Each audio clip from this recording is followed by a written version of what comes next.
پیارے دوستو، آج کا بیان سننے کے بعد کمنٹ باکس میں تمام عاشق رسول سبحان اللہ ضرور لکھیں۔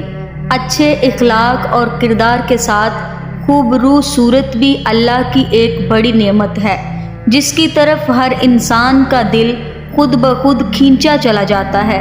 اس لیے باطنی حسن کے ساتھ اللہ نے اپنے تمام پیغمبروں اور رسولوں کو ظاہری حسن کی دولت سے بھی نوازا تھا۔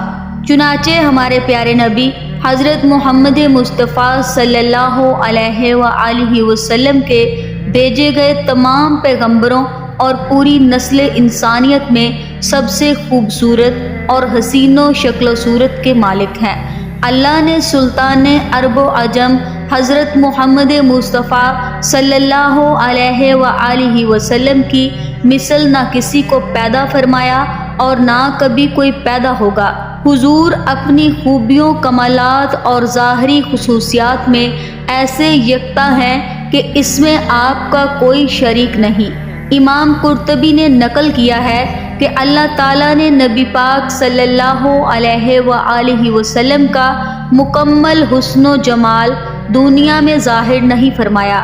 اگر حضور کا مکمل حسن ظاہر کر دیا جاتا تو کسی میں میرے آقا کریم صلی اللہ علیہ وآلہ وسلم کی طرف دیکھنے کی صلاحیت نہ ہوتی۔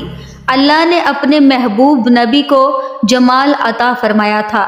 دراصل حسن صرف رنگ کی سفیدی، جذبیت اور ظاہری بناوٹ کے خوبصورت ہونے کو کہتے ہیں، جبکہ جمال پورے جسم کے تمام اعضاء کا درست ہونا اور جسم کے تمام حصوں کے پرفیکٹ ہونے کو کہا جاتا ہے، جس کے آگے پرفیکشن کا کوئی تصور ہی نہ ہو۔ لہٰذا اللہ نے محمد مصطفیٰ صلی اللہ علیہ وآلہ وسلم کو حسن اور جمال دونوں میں اعلیٰ ترین مقام عطا فرمایا تھا، اور جسے ہم پرفیکٹ پرسنالٹی کہہ سکتے ہیں، اس حقیقت کو شاعر مشرق علامہ اقبال نے یوں بیان کیا ہے کہ دنیا کے ہر رنگ و بو میں جہاں بھی نظر دوڑائیں، اس کی مٹی سے جو بھی حسن و چمک ظاہر ہو رہی ہے، وہ یا تو محمد مصطفیٰ صلی اللہ علیہ وآلہ وسلم کے نور سے چمک دمک رکھتی ہے، یا ابھی تک محمد مصطفیٰ صلی اللہ علیہ وآلہ وسلم کی تلاش میں ہے۔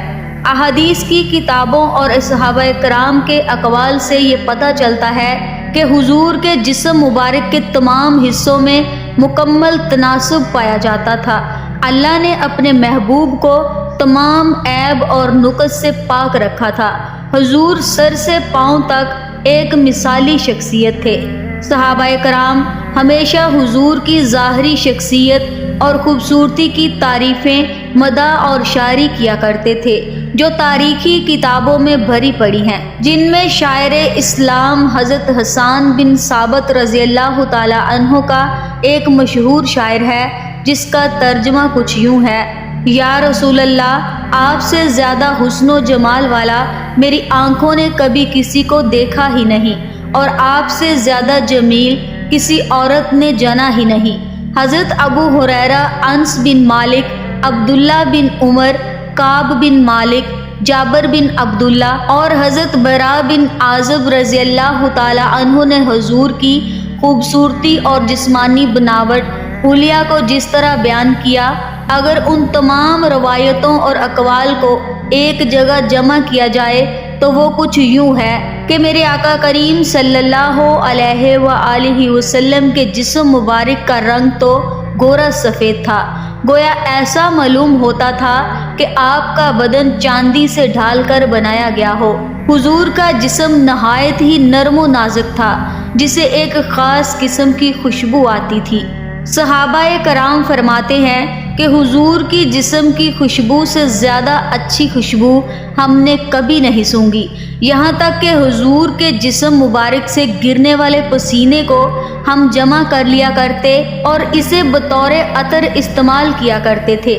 لہٰذا حضرت انس کی والدہ بی بی ام سلیم رضی اللہ تعالی عنہا حضور کے لیے ایک چمڑے کا بستر بچھا دیتی تھی، اور حضور اس پر دوپہر کو لیٹ کر آرام فرمایا کرتے تھے۔ لہٰذا آپ کے جسم مبارک کے پسینے کو وہ ایک شیشی میں جمع فرما لیتی۔ پھر اسے ایک خوشبو میں ملا لیا کرتی۔ اس لیے حضرت انس نے وصیت کی تھی کہ میری وفات کے بعد میرے بدن اور کفن میں وہی خوشبو لگائی جائے جس میں حضور کے جسم مبارک کا پسینہ ملا ہو۔ دو جہانوں کے والی حضرت محمد مصطفیٰ صلی اللہ علیہ وآلہ وسلم سر کے بال رکھنا پسند فرماتے تھے۔ آپ صلی اللہ علیہ وآلہ وسلم ہمیشہ پٹے رکھا کرتے تھے۔ کبھی آپ کے بال آدھے کانوں تک رہتے، کبھی کانوں کی لو تک اور کبھی کندھوں کے قریب تک رہتے۔ اگر سر کے بالوں میں مانگ نکل آتی تو اسے رہنے دیتے، ورنہ مانگ نکالنے کی کوشش فرماتے۔ حضور اپنے سر اور داڑھی میں ایک روز درمیان دے کر کنگھا کیا کرتے تھے۔ آپ اکثر سر میں تیل لگاتے اور سر پر ایک کپڑا ڈالیا کرتے۔ آخری عمر تک حضور کے بال بہت کم سفید ہوئے تھے اور آپ کی داڑھی مبارک میں صرف 17 عدد سفید بال تھے۔ اس لیے آپ نے کبھی خضاب نہیں لگایا، البتہ آپ کبھی کبھی مہندی کا خضاب لگانا پسند فرماتے تھے۔ حضور کے بال نہ تو بالکل گنگرالے تھے نہ بالکل سیدھے، بلکہ درمیانی کیفیت کے تھے۔ حضور نے حجۃ الوداع میں جب اپنے بال اتروائے تو صحابہ کرام میں وہ بطور تبرک تقسیم ہوئے۔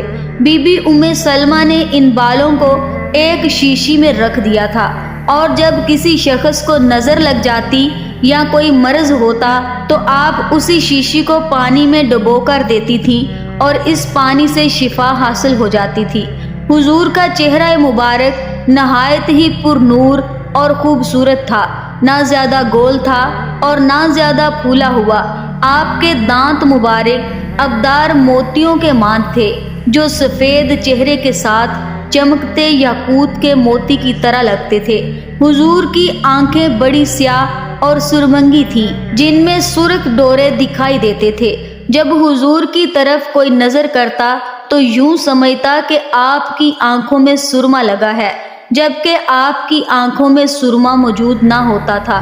پیشانی مبارک کشادہ تھی، بھویں باریک اور گھنی تھیں، اور دونوں بھویں اس قدر قریب تھیں کہ دور سے دونوں ملی ہوئی معلوم ہوتی تھی، اور ان دونوں بھووں کے درمیان ایک رگ تھا جو غصے کے وقت ابھر جاتا تھا۔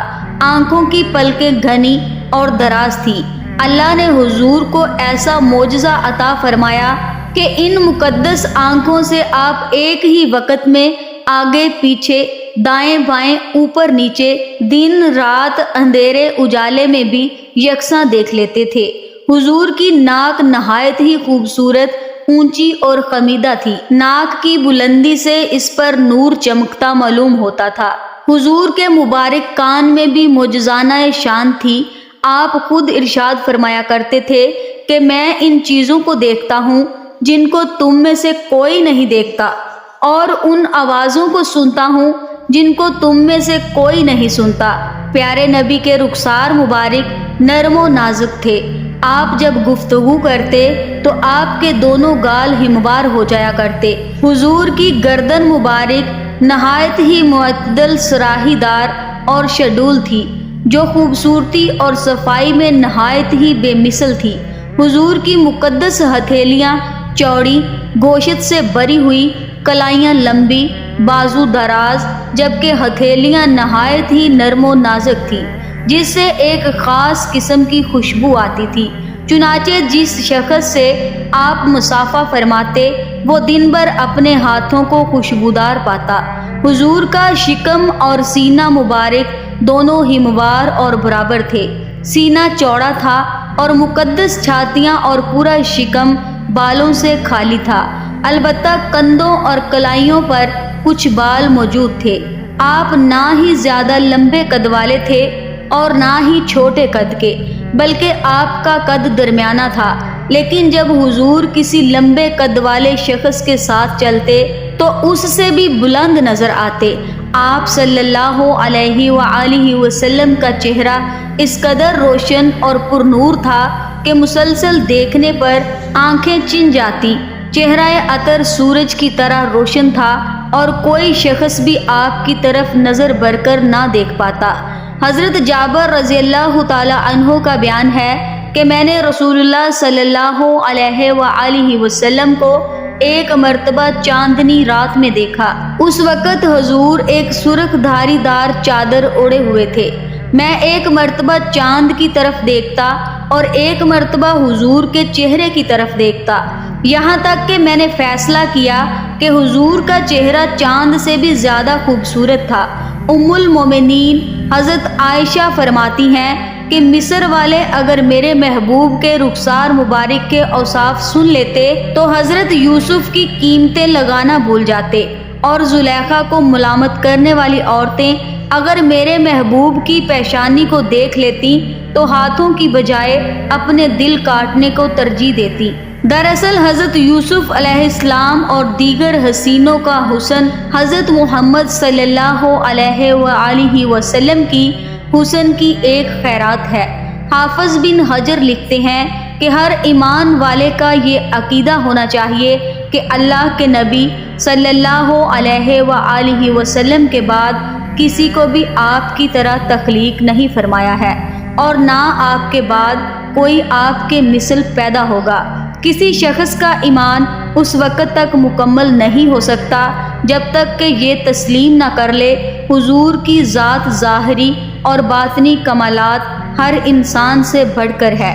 آج کی ویڈیو میں تھا بس اتنا ہی۔ پوچھنے کی ضرورت نہیں کہ آج کی ویڈیو آپ کو کیسی لگی۔ پلیز ویڈیو کو لائک ضرور کیجیے گا، اور مزید ایسی ہی ویڈیوز حاصل کرنے کے لیے ایمان وائس چینل کو سبسکرائب کر کے ہماری فیملی کا حصہ ضرور بنیے گا۔ اپنا اور اپنے سے جڑے اپنے پیاروں کا بہت سا خیال رکھیے گا۔ اللہ حافظ۔